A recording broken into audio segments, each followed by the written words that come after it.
Hey everybody, this is John for MTG Nexus with a quick deck tech for a donation deck list from Badler, or Badler, as we had some of his lists before.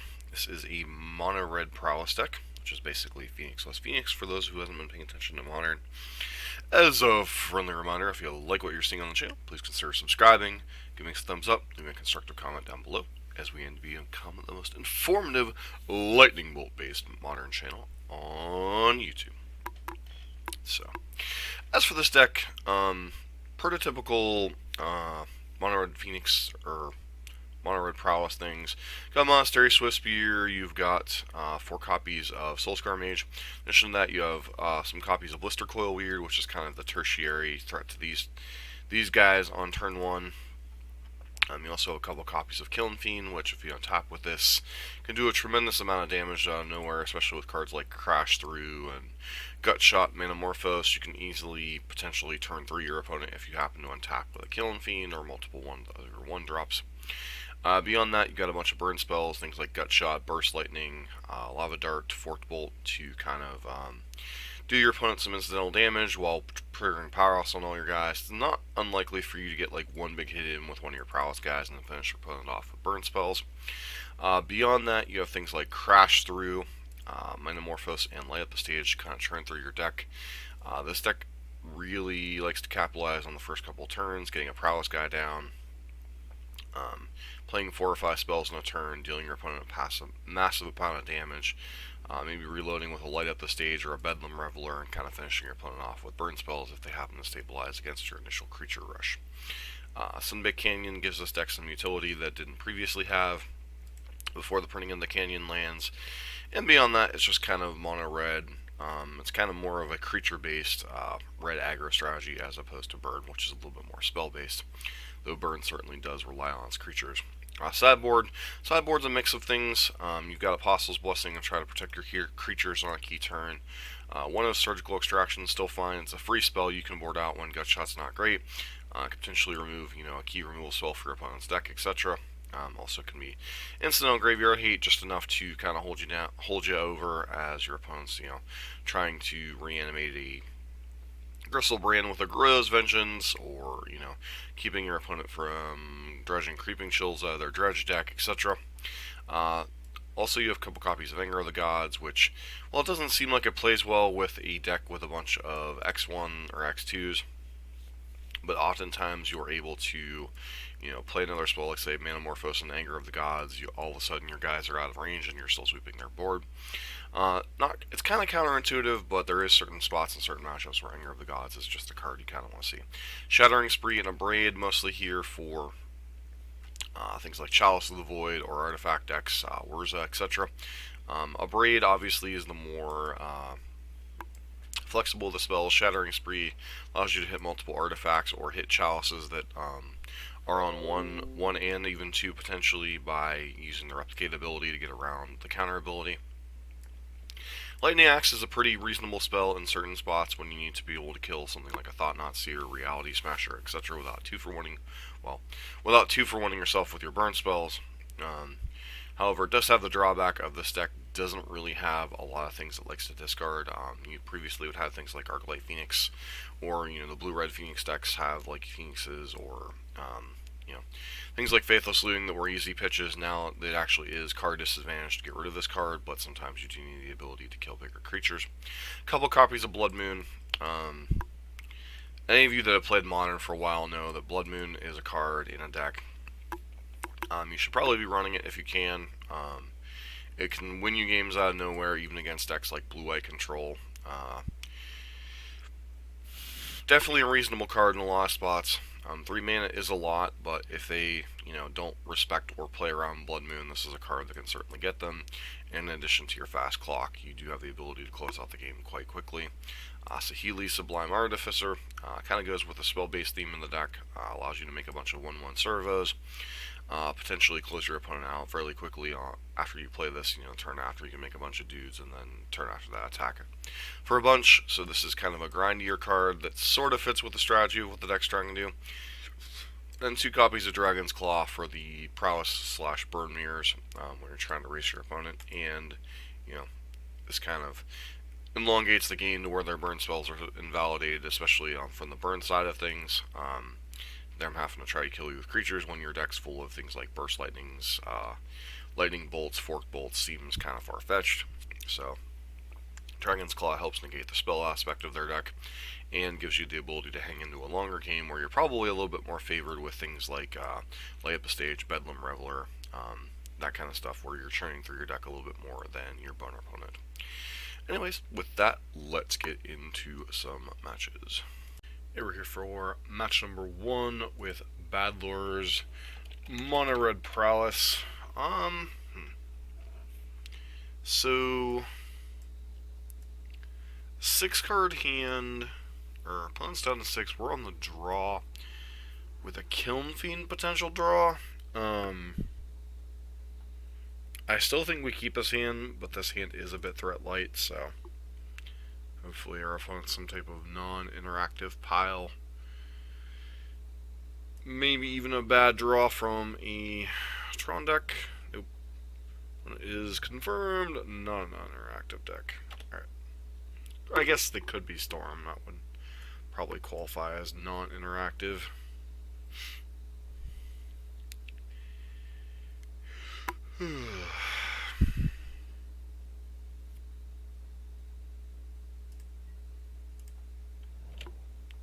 It's possible I'm supposed to mulligan until I have 1 drop, especially on the draw.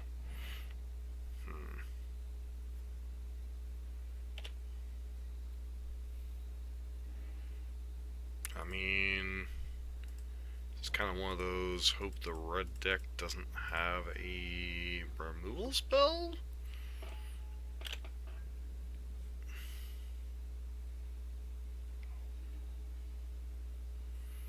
Yep, now our deck does a whole lot of not much of nothing.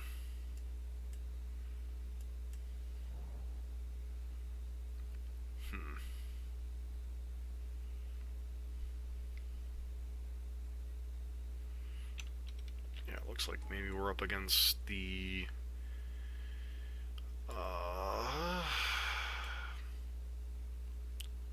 Bant Wilderness Reclamation deck, perhaps? Or not, the Temur Wilderness Reclamation deck. Be a very unfortunate first match.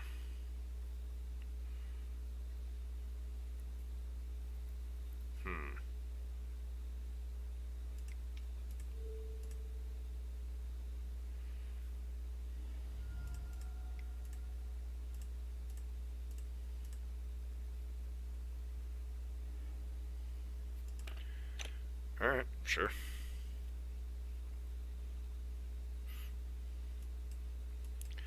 Odds the Soulscar Mage dies before it can attack pretty high.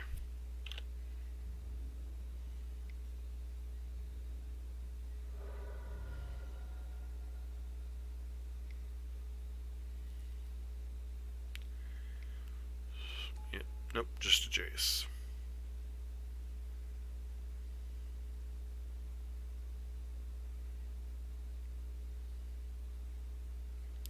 It's interesting that they just brainstorm here, especially given the number of lightning bolts our deck likely has. Swiftspear off the top would probably be pretty nice here. If we actually untap with a Soulscar Mage, would be in good shape.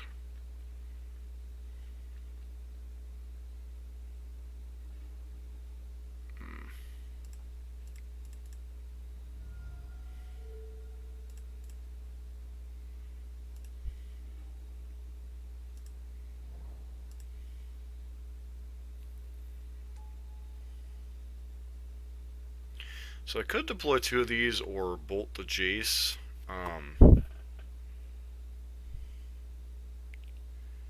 It's actually a really tough decision here. So we could deploy the second one, hope they don't have 2 kill spells, but then leave them with a Jace. I could deploy 2, still bolt that, but we don't have any way to protect our creatures. So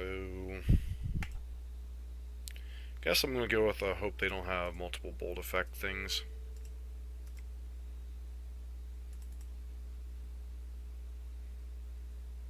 Yeah, Force of Negation. Hopefully not.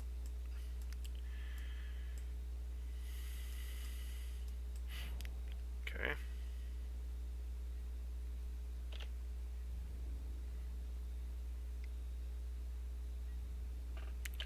Struck me as the ye old we have Cryptic Command or a way to deal with 2 creatures draw.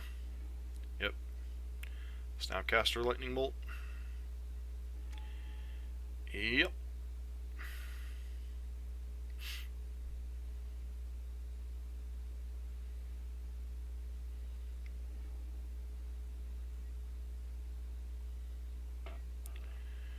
Alright, so Spear's not a terrible one here.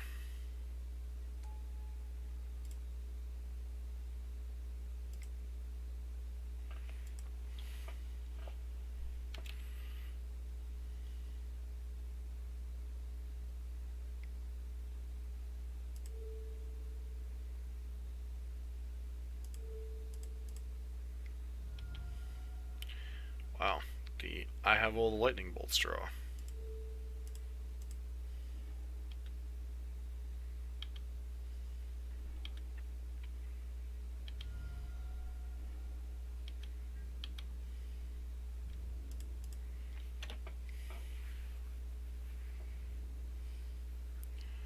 Well, only 1 card too. It's interesting.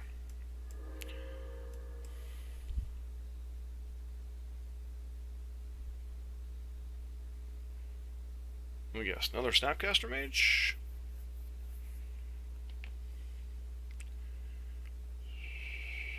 Yep, of course you do.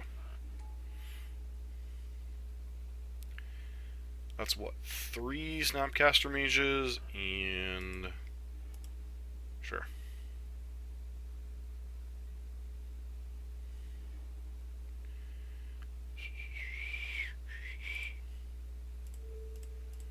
Let's kill the Snapcaster Mage. Save the Manamorphosi for in case we actually draw a creature.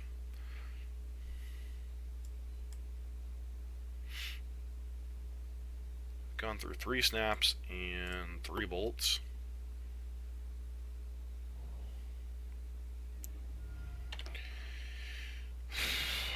One card in hand.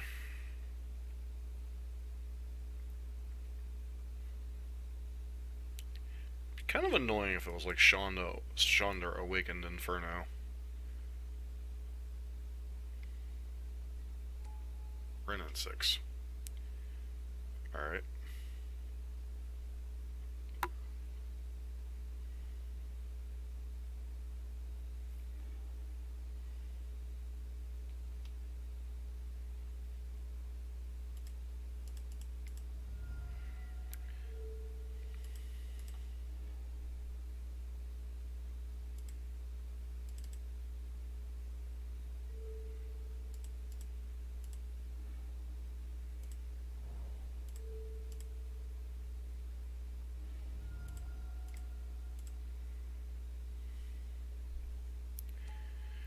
So we know they don't have a counter spell, so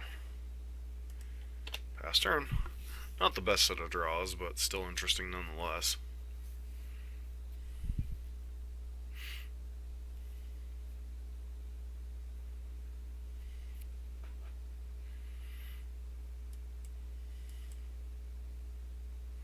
Especially without Faithless Looting, this kind of a draw is just kind of eh.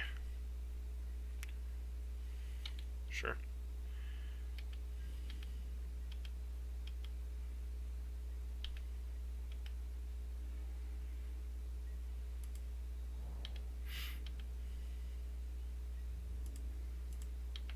Don't really care about running 6 right now.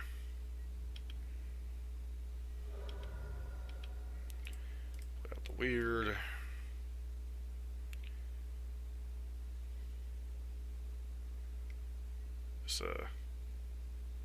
Sure.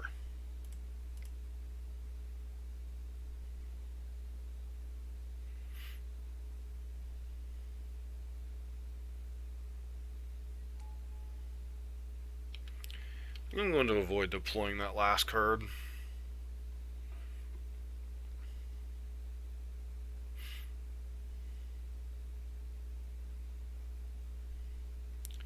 I don't really even care if they downtick Ren on that card, to be honest with you.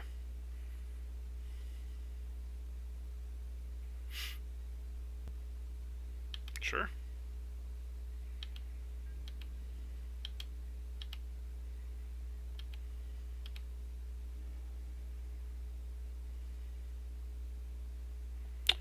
draw step. Interesting.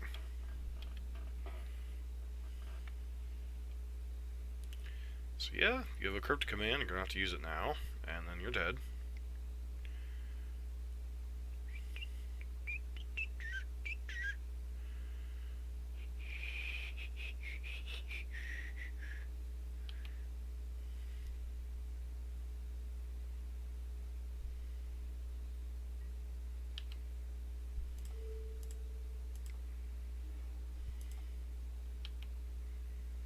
I guess I still could have attacked with a Blister Coil Weird. That was kind of a mistake on my part.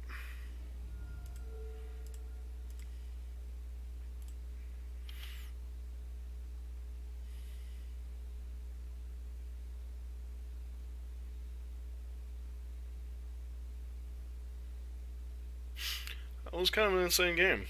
Not gonna lie. That was an insane game. Alright, we're definitely interested in Blood Moon.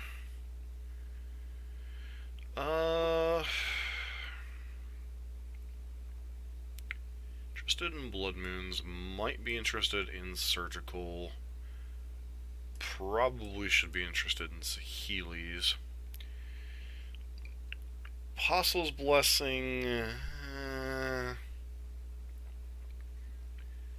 might be okay. Cards I'm probably not terribly interested in. These Gut Shots.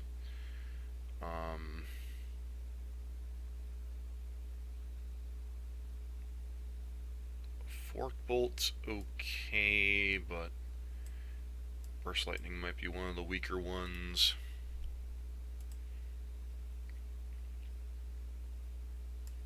Surgical Extraction might be... Surgical's fine, I think, is a one of. Getting a Lightning Bolt or something out of their deck. Probably get rid of these Forked Bolts. I don't have a ton of stuff that'll kill. Maybe a Dart and a Crash Through. Blood Moon's probably a pretty close to a KO if it lands.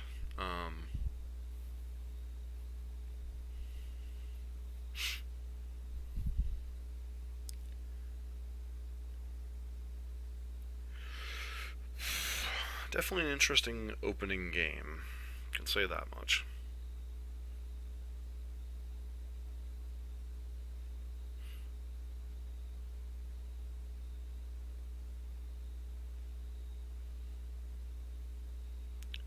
It's like, what just happened? My anti-creature deck just lost to a creature deck. So Temur control with Renin 6 and Jace seems pretty reasonable. Only problem with Temur, generally speaking, is the removal suite isn't great, and the clocks in the deck aren't great. I've seen a lot of Temur decks over time. I saw a Temur Moon deck with like a lot of basics. Was running like Tarmogoyf and Snaps and Hunt Master of the Fells. This was before, like, was it last summer? I think it might have been last summer, before Renin 6 was printed and all that, so...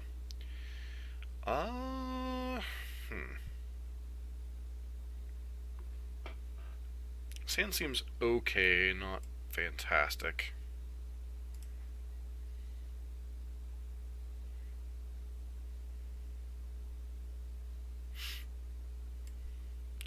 The fact that this deck has a bunch of X2s is actually quite relevant against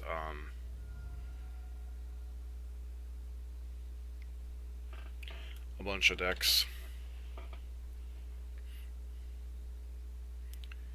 I like the fact I didn't realize Crash Through is just like a one-mana cantrip.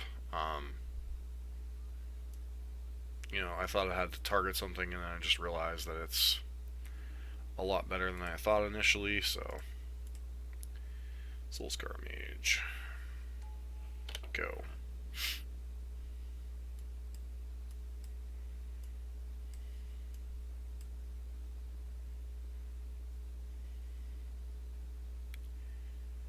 Our opponent's smart. They will just bolt this.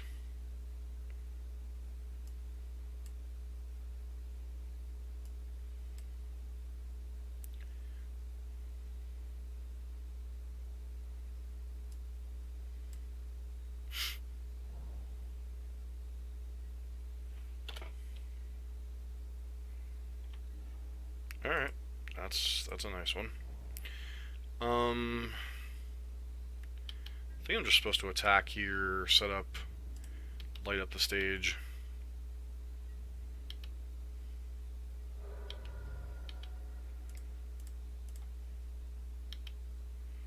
Yes, I realized I played a land early, but I think it was a necessary evil. Let's hold up Apostle's Blessing this turn. As awesome as it would be to get Kiln Fiend down, I think just protecting this Soulscar Mage, because we could do a tremendous amount of damage next turn, so...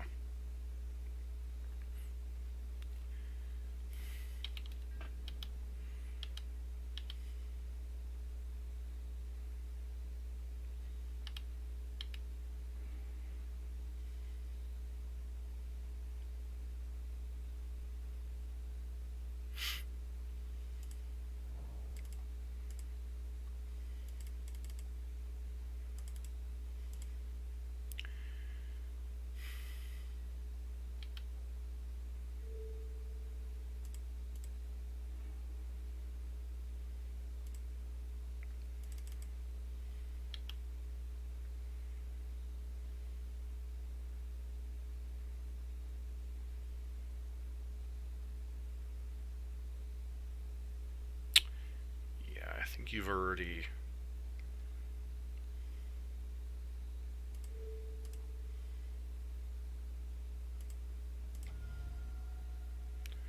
missed your opportunity to kill this friend.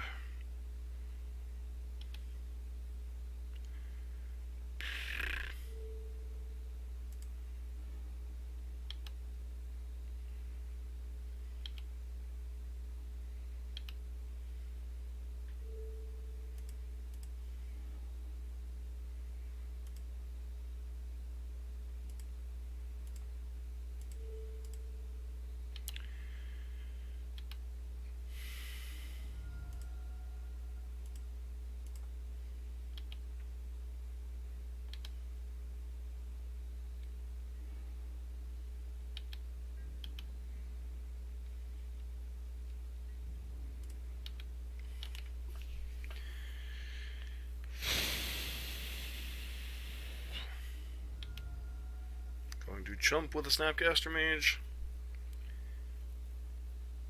Feels like you're going to chump with a Snapcaster Mage.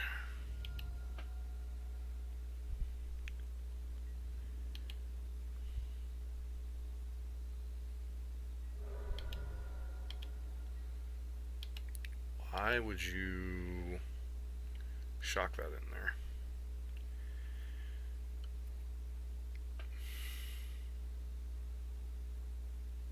Sure.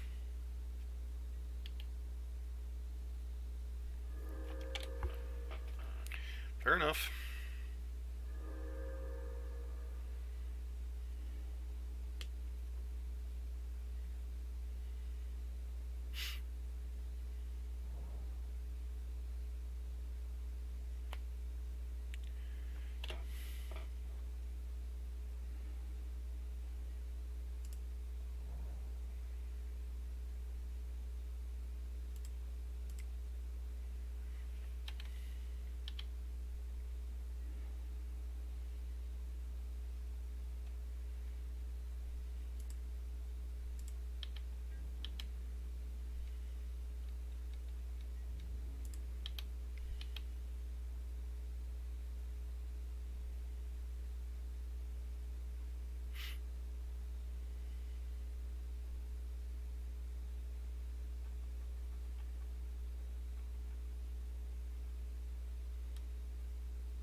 Sure.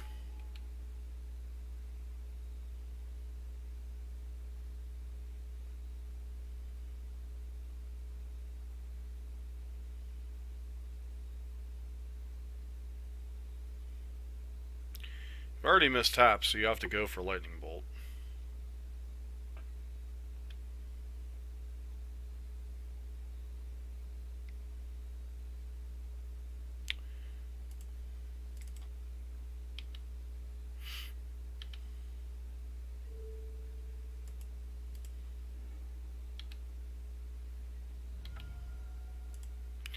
Fortunately, we are losing out on mana this turn, but...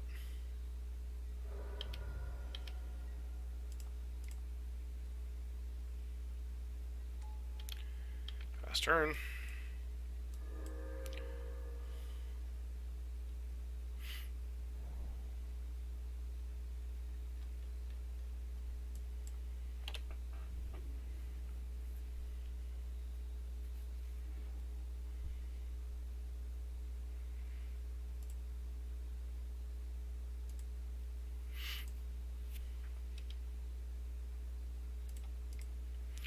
Let's do this. Force them to burn mana if they want to Cryptic Command.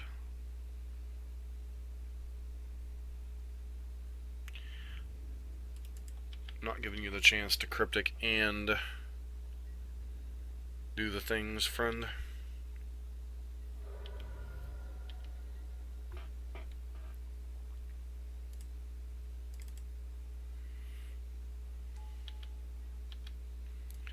Could be running out the Saheeli, but I feel like they have a Cryptic in their hand. They just have another Snap, Weather the Storm.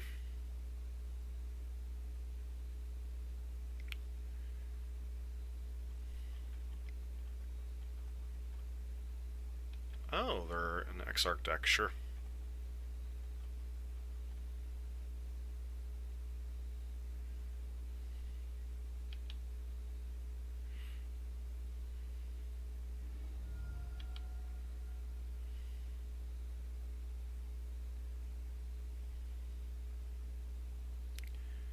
Feels like we could get Exarch next turn, but eh.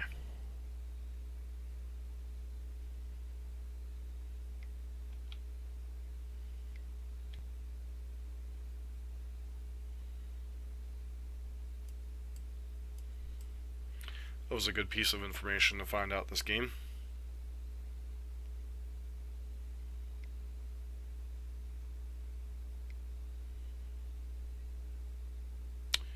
Yep. That's unfortunate.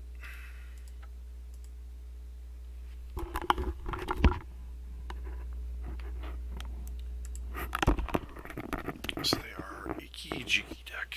Interesting.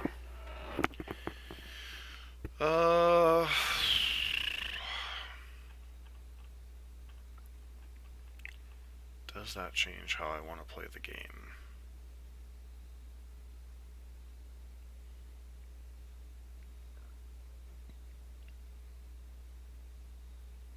Nah, I still think the odds of them having a combo are fairly small unless they've obviously interacted with us on some scale. If we can resolve a Blood Moon, I think the game largely ends on the spot for them if they don't have something already in play like a Jace or a Kiki. So, or Jace or an Exarch to draw to a Kiki. So they haven't shown any respect for a Blood Moon yet, so I still think this is a KO card. We got really lucky to steal game 1. Other than that, Weather the Storm, I think game 2 probably would have been ours too, but makes sense why they kept that hand. So.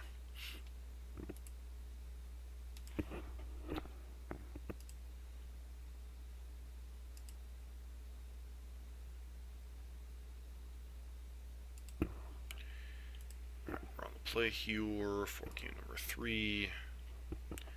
This hand's fine, a little land heavy compared to what I want usually, but good bit of burst damage here, get a couple spells in the graveyard. So, opponent's mulliganing. So they're a Temur, run-in 6 Deceiver Exarch combo, formerly known as Splinter Twin, obviously without the Splinter Twin. So,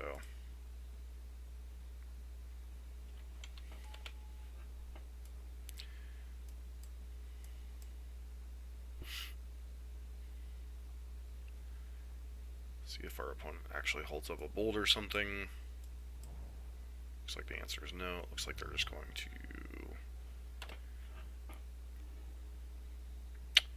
What would that represent? An opt, maybe? I guess technically a spell snare will be a possibility here.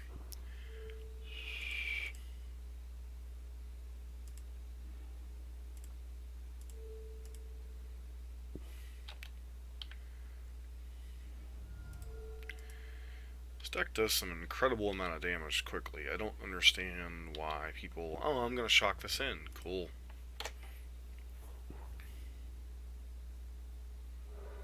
Put you to 8.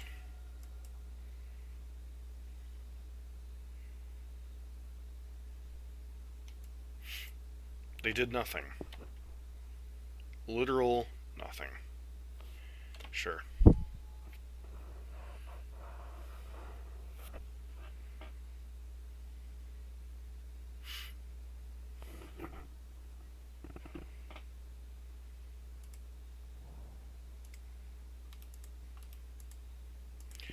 I guess we're not going to do anything this turn anyway, so I may as well just attack, hold up Apostle's Blessing, crack the land, pass turn. 4 spells. This is 2 red. Basically 4 spells.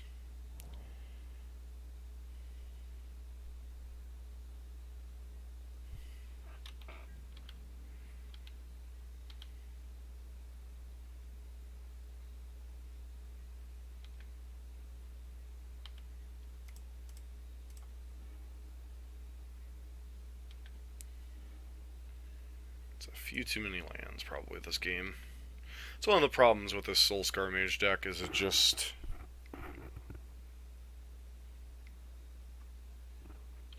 Let's see what they go after here.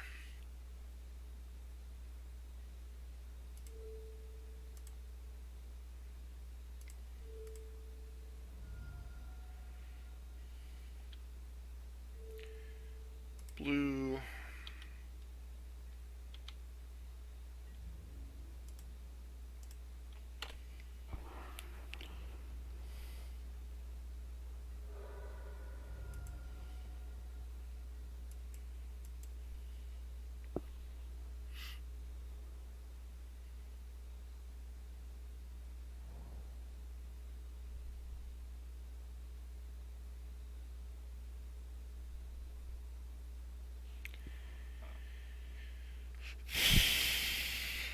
Alright.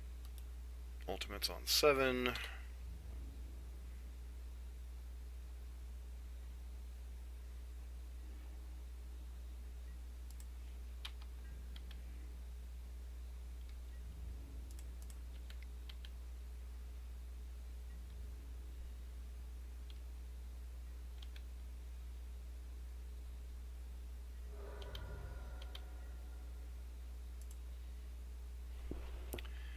I mean, yeah, I could theoretically jam this, but what are the odds that they have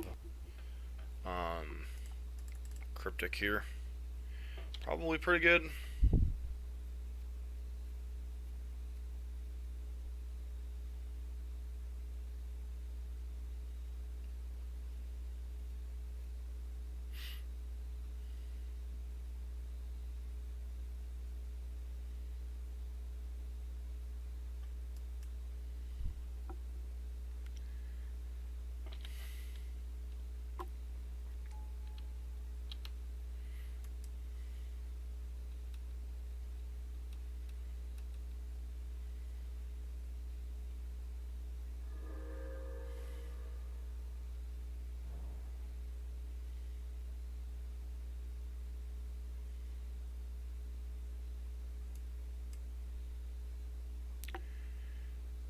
I mean, if they risk going to 2 here, they could easily win.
Counterspell, Cryptic Command.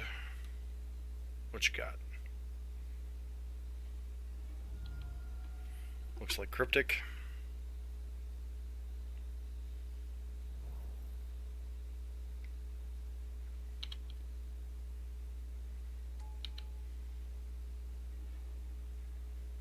Oof. Oof, oof, oof. So if they got the Kiki, we're dead here.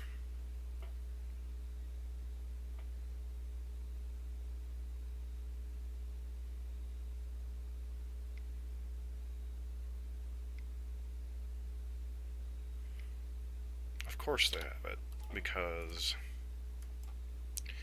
Just because. Alright, unfortunately, on to match number 2. Hey, we're back here for match number 2 on the play. Seems pretty reasonable. Obviously it's very dependent on our Soulscar Mage living through turn 1. But I think other than that, the sand's pretty reasonable. We've got the Gut Shot. Crash through, light up the stage to see a lot of cards. We happen to hit a second. Oh, Fraggle Rock. Just what I don't want to see. Turn 1 Chalice would be utterly unfair.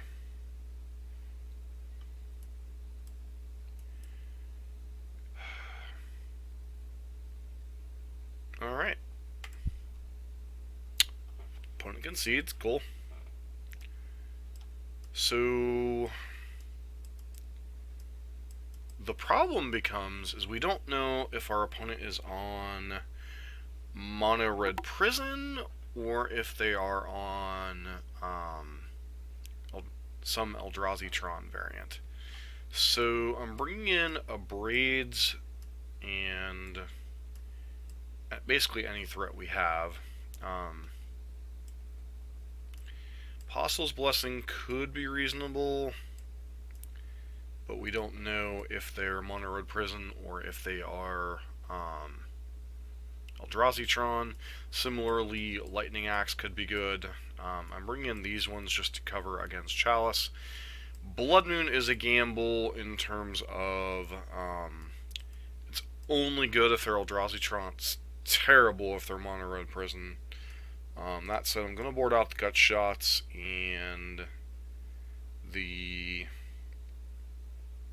probably some Lava Darts here. Burst Lightning's pretty bad. Fork Bolt isn't great. Could bring in Lightning Axe, but I think that's kind of a fool's errand. So I think the card I'm probably most interested in of the ones we cut... Lightning Axe would be good if it's Eldrazi-tron. So if we're going for the Eldrazi-tron hedge, I think Lightning Axe is the better card. So Healy obviously is kind of a hedge in both matchups.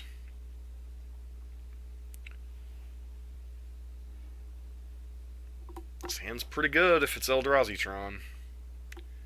So it's also pretty good if they're leaning really hard on Chalice for one.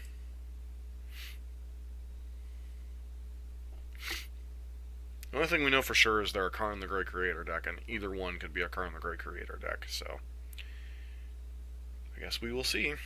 On a Red Presence, so the Blood Moon's a little less effective.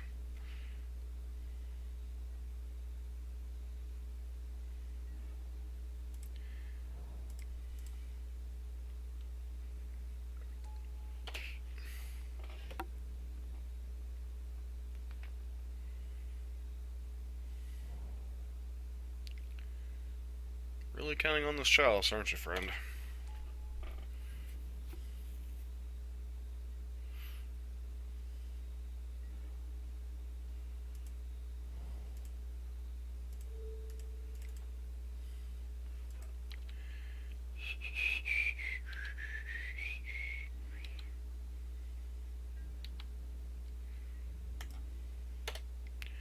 Unfortunately, the Blood Moon's kind of a dead card at this point, so...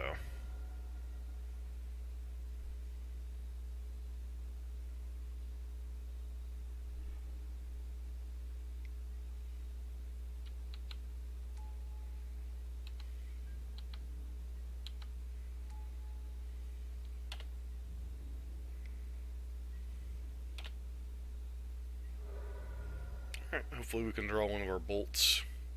Deal with this. Nice.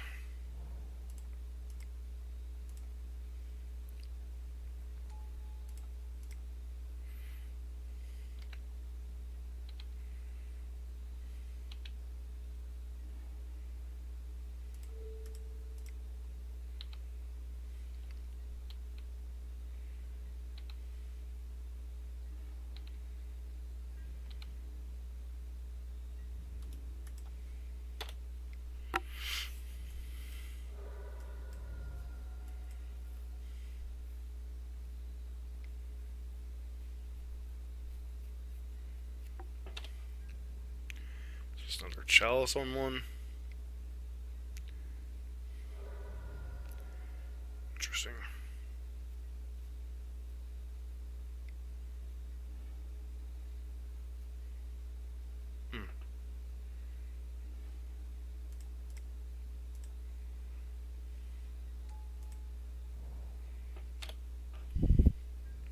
Definitely want to crack the Sunbay Canyon before I drop a Blood Moon just to prowess some stuff.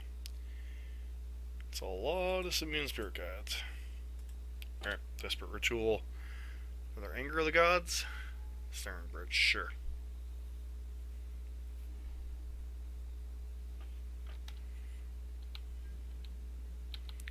Annoying, but not unbeatable.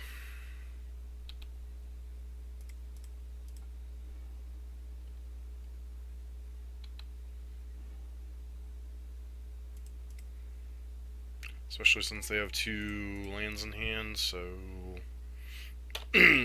there's a non-zero amount of draws that clog up their hand and allow us to get in some damage here.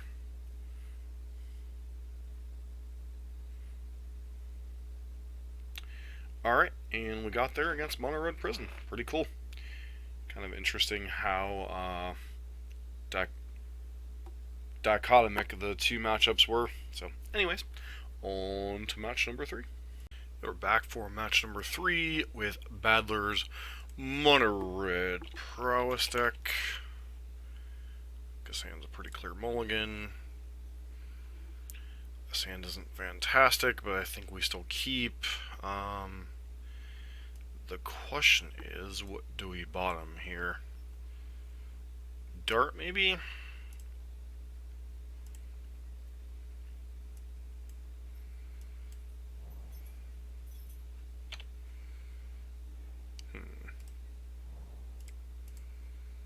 It's not a terrible draw.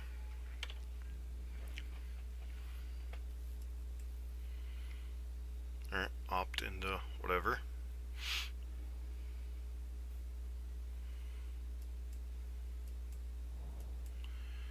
Blue light control, huh? That's kind of annoying.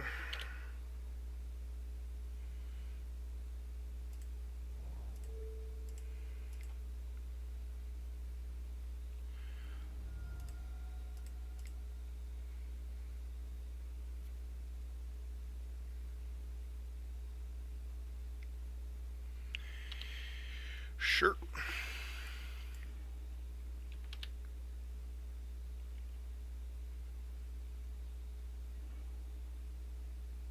Wow. Alright.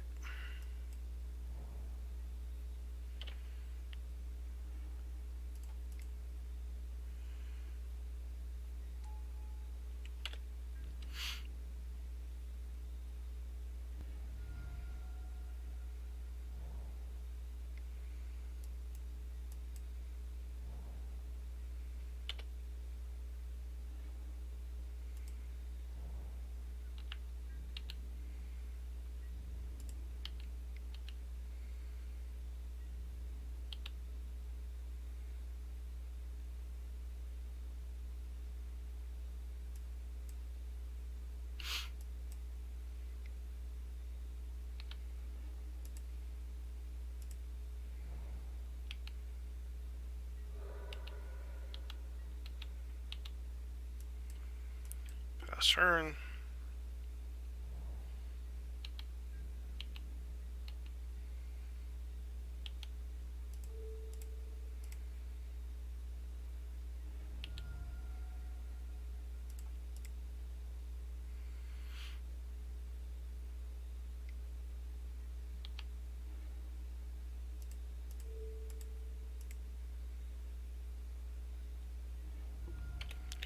Trying to make the Bedlam Revelers cheaper, although our opponent might have Snap Cryptic at this point.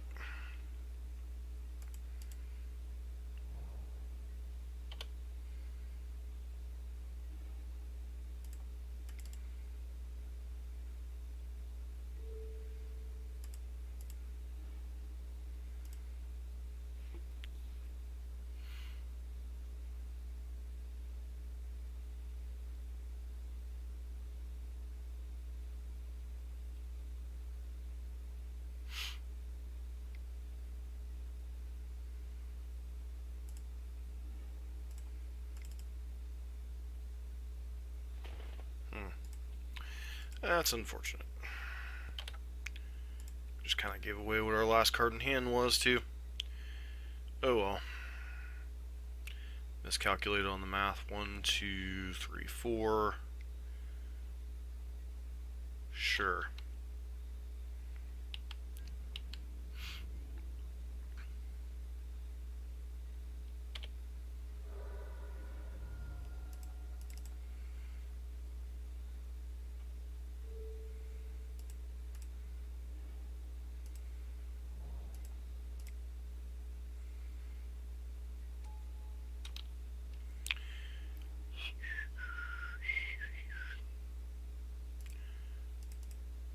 If they have Supreme Verdict, they have Supreme Verdict. There's not a whole lot I can do about that.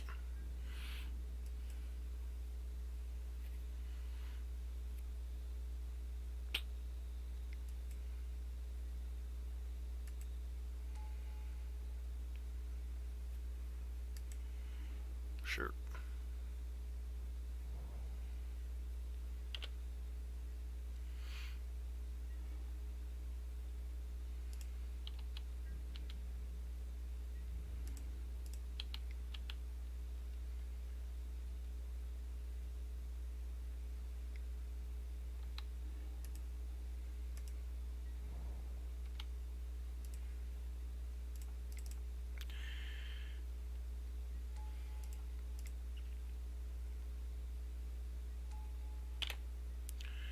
Last turn.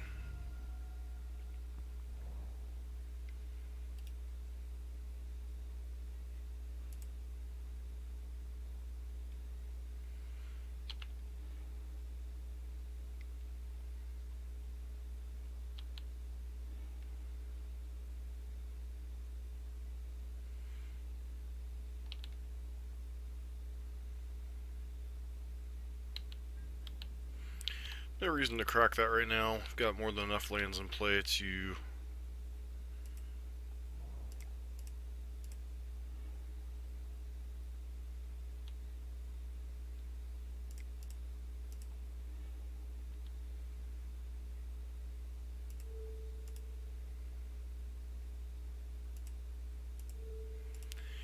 Yep.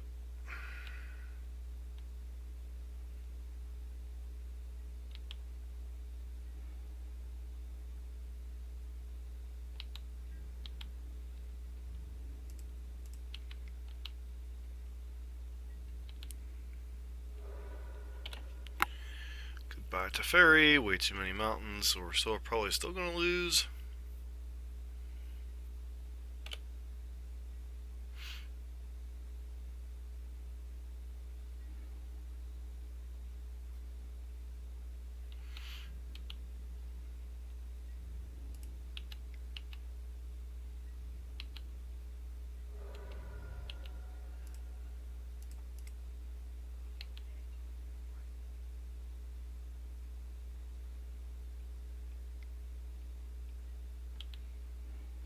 Yep.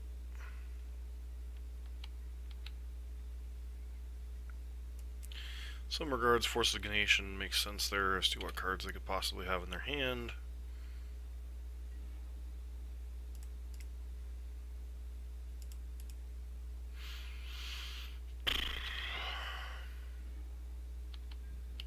Should be a good enough card to warrant attacking with the Soul Scar Mage. That's annoying.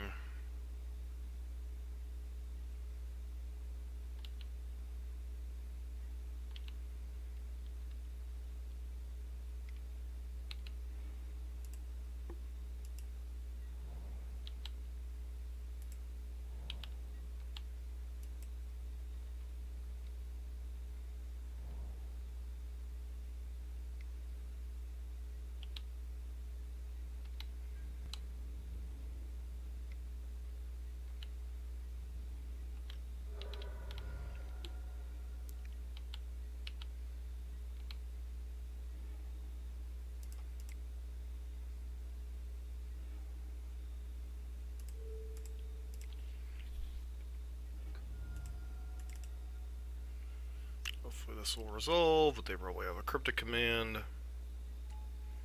They don't. I'm in shock.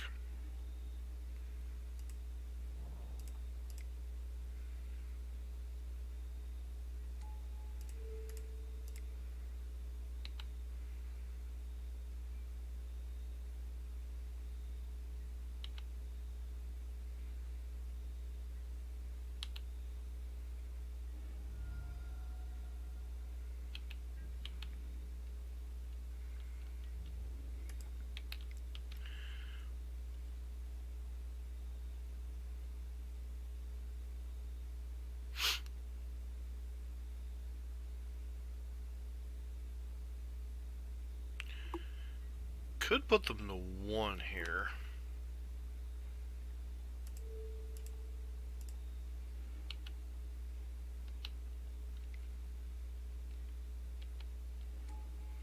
So annoying.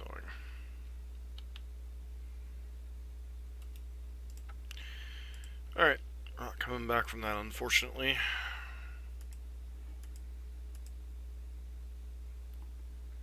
Wow.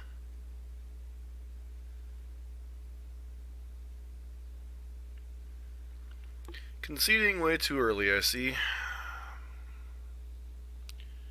Alright, anyways. Blood Moons. Saheeli's. Surgical is pretty reasonable. Gut Shot's kind of trash. Fork Bolts. It's kind of eh.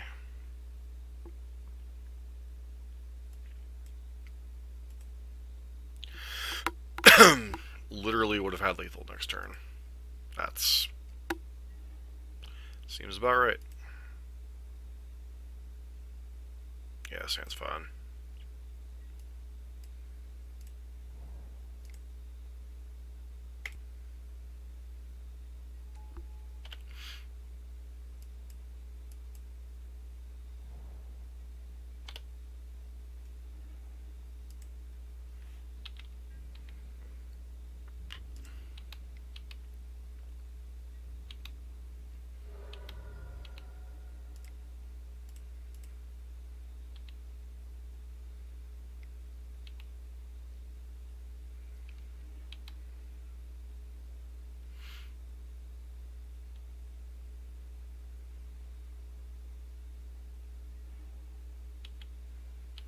Yeah, they've been pretty aggressive with forcing those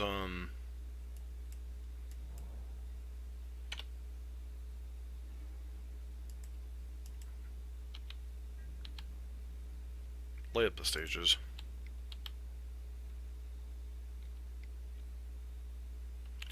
Yep, and they don't even have to use a Path to Exile here, so we could be in a lot of trouble.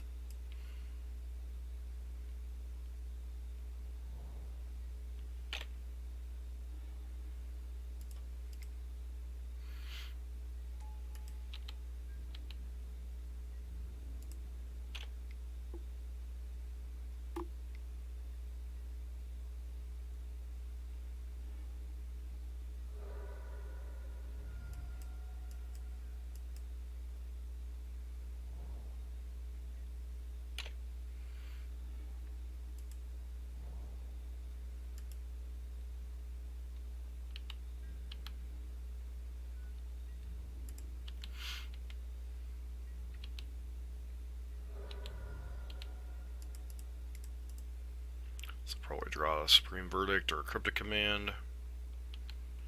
Or Mana Leak, sure.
And so this is how we lose to blue-white control, unfortunately.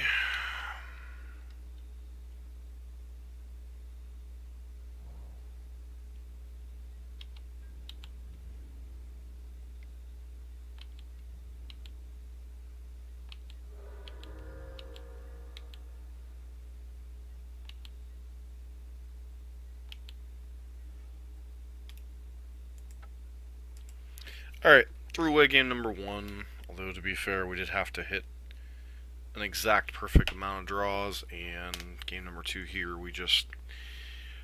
Force of Negation's a real card, unfortunately.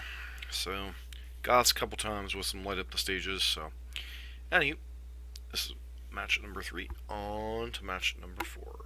So one thing I wanted to discuss, finishing up yesterday's league, and obviously it'll be one video file, but one thing I wanted to discuss about, the changes in Mono Red Prowess, the changes in, obviously, Burn, as Burn has become top part of the format. I think this hand's fine. Kill Fiend onto a couple of bolts. Maybe you're just supposed to mull towards 1-drops. That's the one thing with this deck I'm not 100% sure on with the play patterns, is maybe you're supposed to mull to something on turn 1 or whatever. Yeah.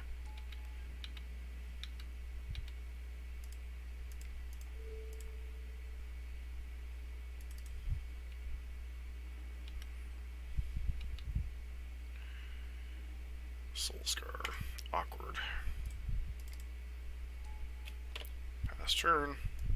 One thing I've noticed, though, is some of the sideboard plans seem to, in some ways, fight contradictory to each other.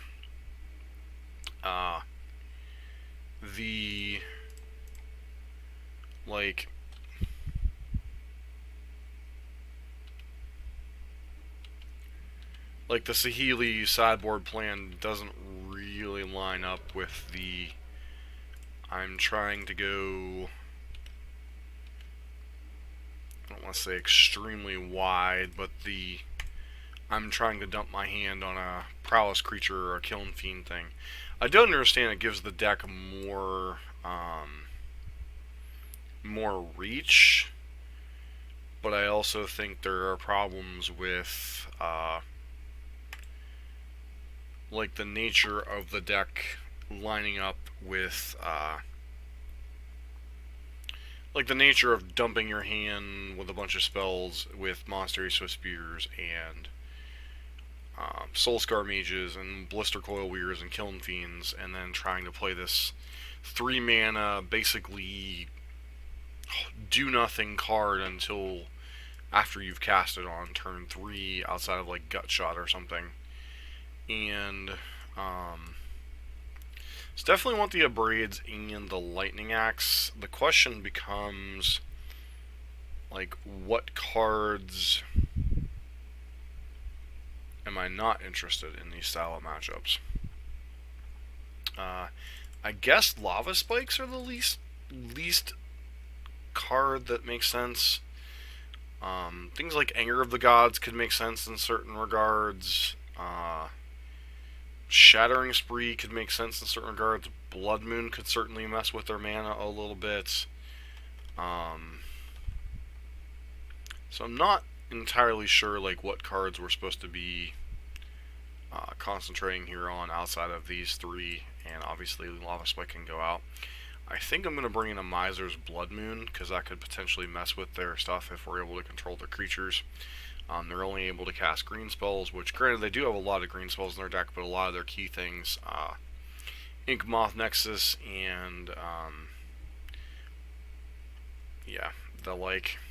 So definitely keeping this hand. It is a little bit risky. We do need to draw another land to fully be able to deploy everything. But just completing a thought is, the one dichotomy is like things like Faithless Looting and such have always kind of allowed the deck to play both roles kind of well, in terms of being able to play a kind of grindier backup plan along with a little bit more of a uh, offensive-minded game plan, so to speak. Oof. So what are the odds they block here? I think we go ahead and attack. Try to leverage light up the stage here. Because I suspect they're quite light on lands. And hope we hit a land here. This is definitely a gamble. And we miss on land. So we're pretty close to dead here. Their lack of green sources might be the only thing that saves our bacon for right now. But we definitely needed to hit a land drop off of this to be able to deploy our hand. Sure. Like, unless they have specifically mutagenic growth, we could still potentially hit both of their guys if we hit a land drop here. So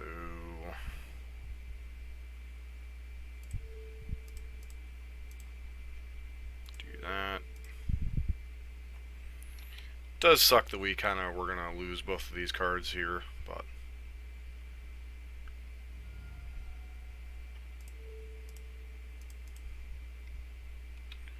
do you have multiple mutagenic growths?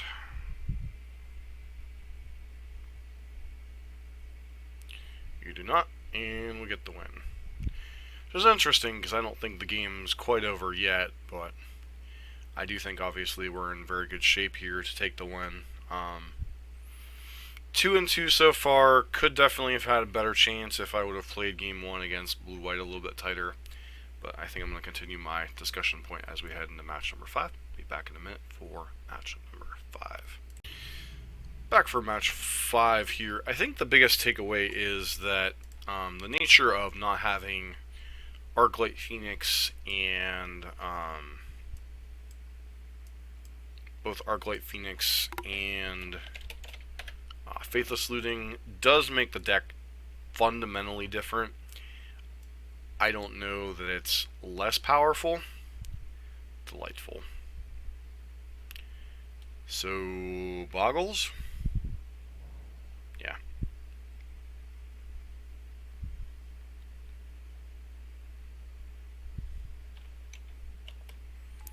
I don't even know that we have any recourse against Boggles, honestly. Just hope the rest of their hand is garbage. Doesn't seem likely.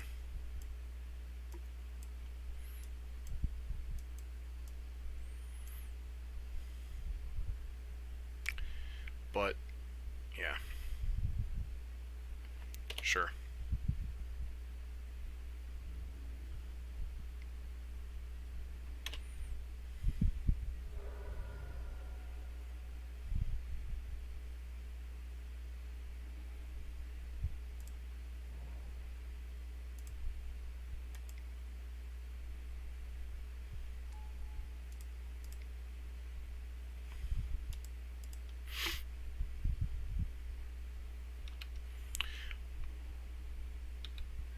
I mean, obviously, Boggles is a terrible matchup for any type of red-based aggressive deck, be it Burn, be it Prowess, be it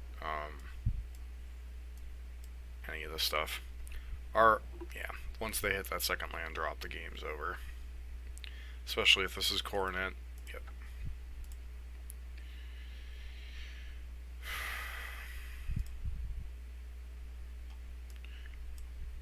Blood Moon, not great, but it's a plan. Anger of the Gods, similarly, not great, but it's a plan. Things like Gut Shot, things like Fork Bolt, Lava Spike, you know, all of them are pretty terrible actively in this matchup.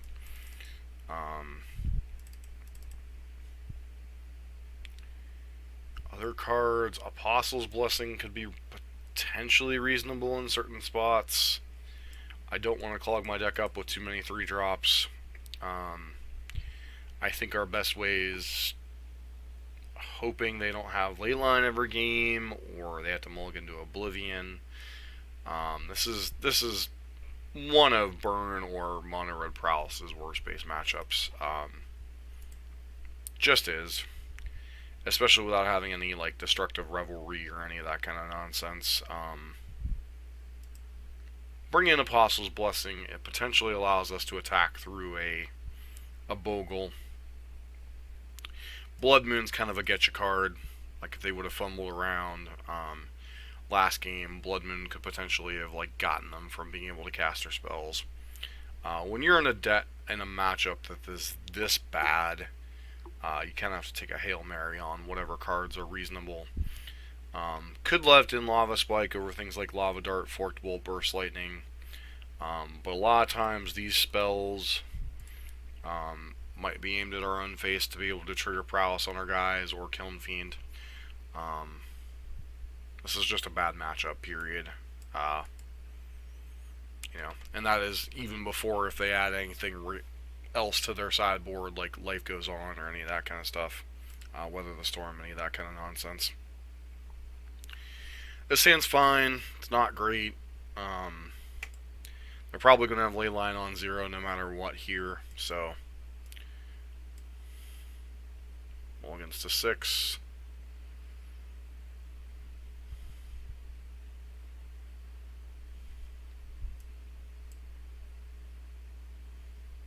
Like our main hope is like they stumble in one of these games, or one or both of these games, have to mulligan real low, don't have the resources to do what they need to do. Looks like they keep a 4-card Leyline hand with no Bogle. Alright, they kept a non-Leyline hand. I don't know how much that's terribly going to matter, but because obviously they had to have kept a Bogle. They didn't keep a Bogle. Alright, well, I suspect that means they have a Core Firewalker draw. So, going to attack here. If they have a Path to Exile, they're going to have to use it on Soulscar Mage. That'll ramp us towards Blood Moon next turn. If they don't path this, I'm just going to cast Light Up the Stage and probably Blister Coil Weird, and then from that point we're going to have to hold up Burst Lightning to be able to kill whatchamacallit in response. There's a land. There's a Blister Coil Weird. But yeah, they're not going to be able to deploy Core Firewalker, Core Spirit Dancer, and a spell this turn, since that requires double spells.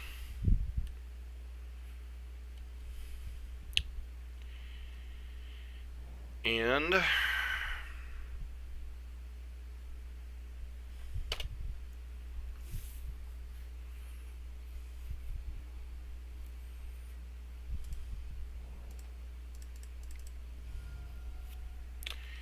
yep, I brought in Blood Moon, friend.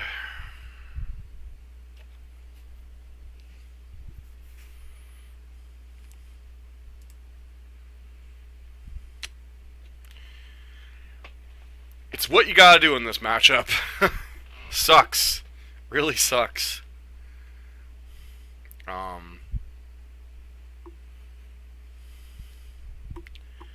But that's kind of what you gotta hope for sometimes.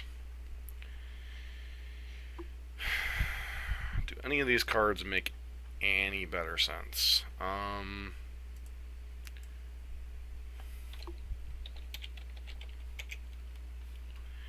See if there's any type of weird tech that I'm not familiar with Boggles lately.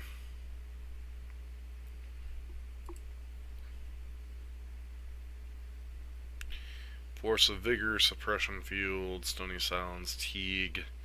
Tremoka's command's pretty brutal as well. I'm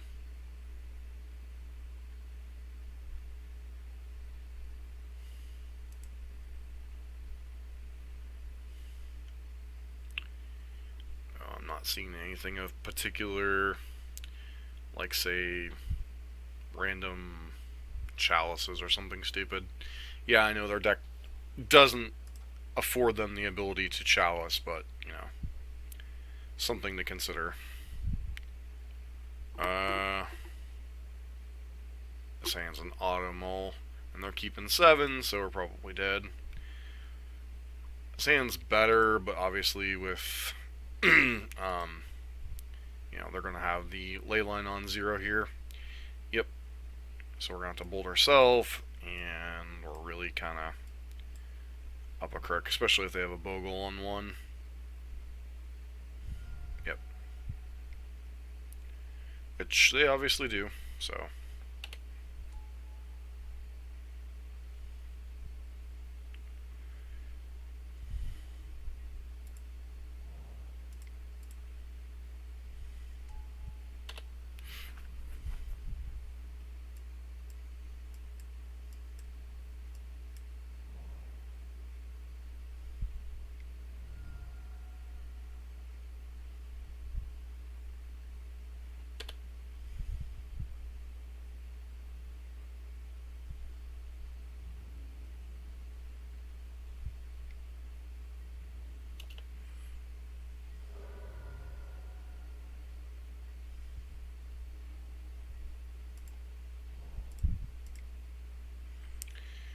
Do this.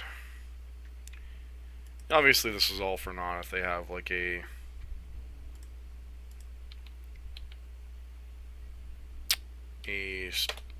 not Spirit Mantle, whatchamacallit next turn.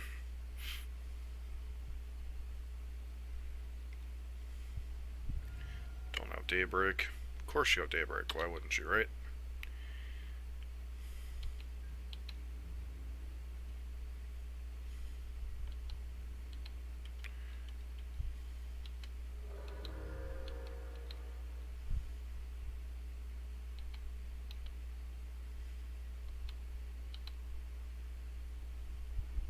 Because ironically, without this Daybreak Coronet, if they would have just swung this creature in, say, as a 3/3 or a 4/4, even if they'd had Ethereal Armor, they were at 15, going to 14, maybe 13.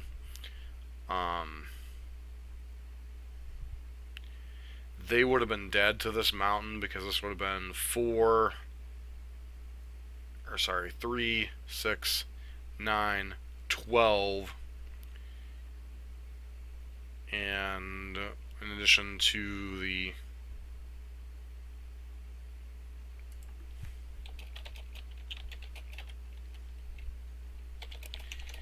didn't hit that Daybreak, you were dead this turn though.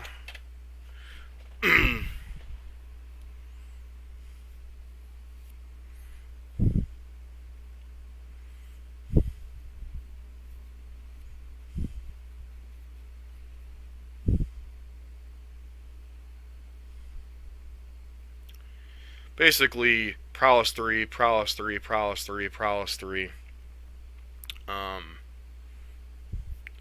So, and then, so 12 damage plus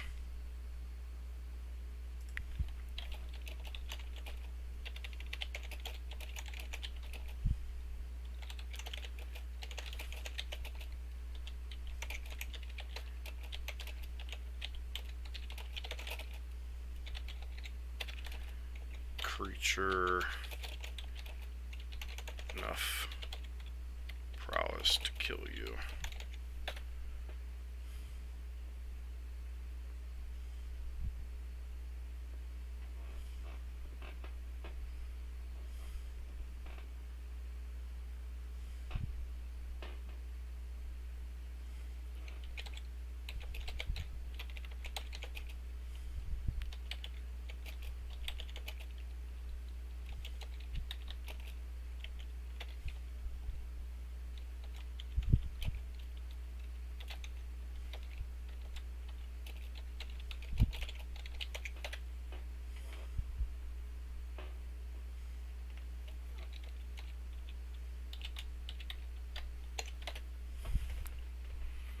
So, Anyways, I'll be back in a second with a wrap-up. So, quick wrap-up on the deck and quick wrap-up on the meandering thoughts I had throughout the last couple of matches. I do think the deck is fairly solid. I do think it seems like the deck is much more polarized than even Burn. It seems like it either completely demolished the matches we played or felt really, really bad. It feels like obviously interaction helps to invalidate things like, you know, Swift Spears and Kiln Fiends and such. Felt like the more uninteractive matchups, you know, as long as we were able to kind of contain or kill our opponent before they were able to enact their game plan. One of the huge positives of this, of the Prowess deck, is being able to run cards like Blood Moon, etc. Decks that can be Stone Cold killers in some matchups. But I still think there's some part of this like sideboard plan of what cards you want. Like Saheeli, I understand what it, in theory, you're trying to do with a card, but Saheeli didn't necessarily feel like the right card for what's going on. I don't know if it's supposed to be something like Shrine of Burning Rage or the 3-mana Chandra from whatchamacallit that produces the 1/1, or M20 that produces the 1/1s. It just feels like it should be something. It's not another card that requires you to stockpile your hand with cards and chain a bunch of spells together to do the thing, like the Prowess creatures require, like Kiln Fiend requires. And Bedlam Reveler plays well into that strategy because Bedlam Reveler wants you to empty your hand anyway, and, you know, chaining all these spells, doing a huge Prowess burst in one turn. You saw even against Boggles, if they didn't have basically everything, that game 3, where they had the Leyline, they had the Bogle, and they had the Daybreak Coronet. Even despite the turn 1 Bogle and the turn 0 Leyline, we would have been able to kill them through pretty much anything outside of either a Path to Exile or Daybreak Coronet there. So, very impressive if somewhat schizophrenic showing. And I know in match number 3 I definitely, gave up too early on a game that the precise draw of Light Up the Stage into 2 and 3 damage spell with enough mana to cast it would have likely won us the game, but our opponent did play very astute and Force of Negation very aggressively our copies of Light Up the Stage. Kind of stuck us on a 1-lander in game 3. I think game 1 they did something very similar. So, very knowledgeable plays by our blue-white control opponent. Very impressive display of winning through a lot of interaction in game number 1 against the Temur Deceiver XR Kiki build. So, lots of impressive things about Prowess and a few question marks in terms of, like, what is the best sideboard plan for grindier matchups? Is it Shrine? Is it Saheeli? I think that's really kind of the only loose end I have about this particular list. I think the list is very well thought out. I think Crash Through being a cantrip and allowing you to trample over with your creatures is pretty fine. I think a small number of Kiln Fiends pretty good. I think the deck is very good. It's very explosive, but I do think it's lost some of that resiliency with losing both copies of the Faithless Looting and other stuff. I do think a card that might warrant trying is something like Abbot of Carol Keep. So there's a lot of little like tweaks to the list, but definitely overall Badler, very interesting list. It was good to get a couple of games in, even if I didn't always execute the most efficiently. But the deck was a blast to play. Even despite a couple of bad matchups, I think this deck definitely had a shot, and it was a blast to play. So, anyways, this has been John for MTG Nexus with a quick wrap-up here on Mono Red Prowess from Badler's donation deck list. As always, don't forget to like, comment, and subscribe to the channel if you like what you're seeing on the channel.